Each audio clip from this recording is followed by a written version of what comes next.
अस्सलामु अलैकुम वरहमतुल्लाहि वबरकातुहू। मुहर्रम के महीने में कितने रोज़े रखना चाहिए? कितने रोज़े रखना मुहर्रम के महीने में सुन्नत है? क्या एक मुहर्रम से लेके 10 मुहर्रम तक लगातार रोज़े रखना ज़रूरी हैं? किसी के अगर बीच में रोज़े छूट जाएं तो क्या रोज़े को सवाब कम हो जाएगा रोज़ों का? और अगर किसी के ऊपर क़ज़ा रोज़े हों तो पहले क़ज़ा रोज़े रखें या नफली रोज़े रखें? ये वो सवालात हैं जो रोज़ों के मुताल्लिक़ बहुत सारे हमारे भाई, बहुत सारी बहनें पूछ रही हैं। और बाकायदा कई जगह पर तो ये भी मशहूर है कि मुहर्रम के महीने में 1 तारीख़ से लेकर 10 तारीख़ तक रोज़े रखना ये सुन्नत है। एक भी रोज़ा बीच में छूटना नहीं चाहिए। 10 तारीख़ के बाद फिर रोज़े रखने की कोई फ़जीलत नहीं है। तो इस सिलसिले में ये बात अच्छे तरीके से आप समझ लीजिए कि मुहर्रम के पूरे महीने में रोज़े रखने की फ़जीलत है और इबादत करने की फ़जीलत है। क्योंकि मुहर्रम का पूरा महीना, ये जो 4 महीने अल्लाह ताला ने काबिल एहतराम हुर्मत वाले बनाए हैं, उसमें से एक मुहर्रम का महीना भी है। और हदीस में आता है कि रमज़ान के बाद जिस महीने में रोज़े रखने का ज़्यादा सवाब है वो मुहर्रम का महीना है। और मुहर्रम के महीने में इबादत का अजर व सवाब भी बढ़ जाता है। तो पूरे मुहर्रम के महीने में नफली रोज़े रखने का सवाब बहुत ज़्यादा है। 1 मुहर्रम से लेके 10 मुहर्रम तक आप रखो या 1 मुहर्रम से लेके 30 मुहर्रम तक, 1 रोज़ा रखोगे तो 1 का सवाब मिलेगा, 3 रोज़े रखोगे तो 3 का सवाब मिलेगा। जो जितने ज़्यादा रोज़े रखेगा वो उतना ज़्यादा सवाब पाएगा। सिंपल सी बात है। तो ये जो मशहूर है कि 1 मुहर्रम से लेके 10 मुहर्रम तक रोज़े रखना ज़रूरी है, ऐसा कुछ भी नहीं है। ये तमाम के तमाम रोज़े नफली हैं। नफली का मतलब एक्स्ट्रा, आपकी चॉइस है। जैसे होता है ना, आप एक्स्ट्रा पढ़ाई कितनी करते हैं, तो जो जितनी एक्स्ट्रा पढ़ाई करेगा, एक्स्ट्रा मेहनत करेगा, उतना ज़्यादा पाएगा। तो इबादत के सिलसिले में भी यही है। नफल होने का मतलब ये होता है कि आप ऐसा करोगे तो ठीक है, अजर और सवाब बढ़ जाएगा, नहीं करोगे तो कोई हरज की बात नहीं है।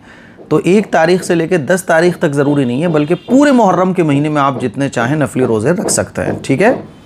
अच्छा, 10 मुहर्रम का जो रोज़ा है ये सुन्नत है। सुन्नत और नफल में फ़र्क ये होता है कि नफल का सवाब सुन्नत के मुकाबले थोड़ा सा कम होता है। 10 मुहर्रम का रोज़ा सुन्नत इसलिए है क्योंकि आप अलैहिस्सलातु वस्सलाम ने, सहाबा इकराम ने 10 मुहर्रम का रोज़ा पाबंदी के साथ रखा है, कभी नहीं छोड़ा। और जब रमज़ान के रोज़े फ़र्ज़ हो गए तो 10 मुहर्रम का रोज़ा सुन्नत करार दे दिया गया। वरना रमज़ान के महीने से पहले जब रमज़ान के रोज़े फ़र्ज़ नहीं हुए थे, 10 मुहर्रम का रोज़ा मुसलमानों पर फ़र्ज़ था।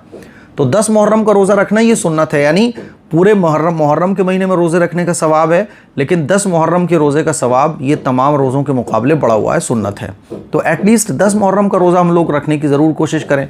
और हो सके तो 10 मुहर्रम के साथ 9 मिला लें या 10 के साथ 11 मिला लें। 9, 10, 11 या 9, 10, 10, 11। ठीक है। तो ये 3 शक्लें हैं। इस पर मैं इंशाअल्लाह अलग से जब 10 मुहर्रम करीब आ रहा होगा तब बता दूंगा। ठीक है। बाकी आप पूरे मुहर्रम में जब जितने चाहें रोज़े रख सकते हैं। अगर आपके ऑलरेडी पहले से छूटे हुए रोज़े हैं रमज़ान के, तो आप क़ज़ा रोज़े रखें, ये ज़्यादा अच्छा है। क्योंकि फ़र्ज़ रोज़ों की अदायगी ज़रूरी है। नफल के बारे में तो ये आप रखोगे तो सवाब मिलेगा, नहीं रखोगे तो कोई गुनाह की बात नहीं है। लेकिन फ़र्ज़ रोज़ों का मसला ये है कि रखना ही रखना है। अगर नहीं रखोगे तो आखिरत में हिसाब व किताब होगा कि ये फ़र्ज़ रोज़े कैसे छूटे। तो अगर आपके ऊपर पहले से क़ज़ा रोज़े हैं तो आप नफल को अवॉइड कीजिए, आप क़ज़ा रोज़ों को पहले रखिए। ठीक है। तरीक़ा बिल्कुल सेम है।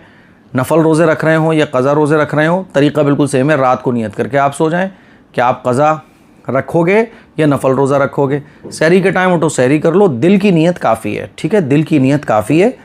बस रात को नियत करके सो जाएं या सहरी के टाइम उठ के नियत कर लें। दिल में जो आपकी जो नीयत होगी वही रोज़ा आपका माना जाएगा। तो ये जो मशहूर है 1 तारीख़ से लेकर 10 तारीख़ तक ही रोज़ों की फ़जीलत है, ऐसा नहीं है। पूरे महीने की है। और बीच में छूट भी जाए तो कोई हरज की बात नहीं है। मैं तो यही कहूँगा, ज़िंदगी का कुछ पता नहीं होता, क़ज़ा रोज़े पहले रखिए। और अगर क़ज़ा नहीं है तो नफली रोज़े भी आप रख सकते हैं। ठीक है। तो मुझे उम्मीद है ये मसला आपको अच्छे तरीके से, मसाइल रोज़ों के मुताल्लिक़ आपको अच्छे तरीके से समझ आ गए होंगे। इस क्लिप को शेयर करें। अस्सलामु अलैकुम वरहमतुल्लाहि वबरकातुहू।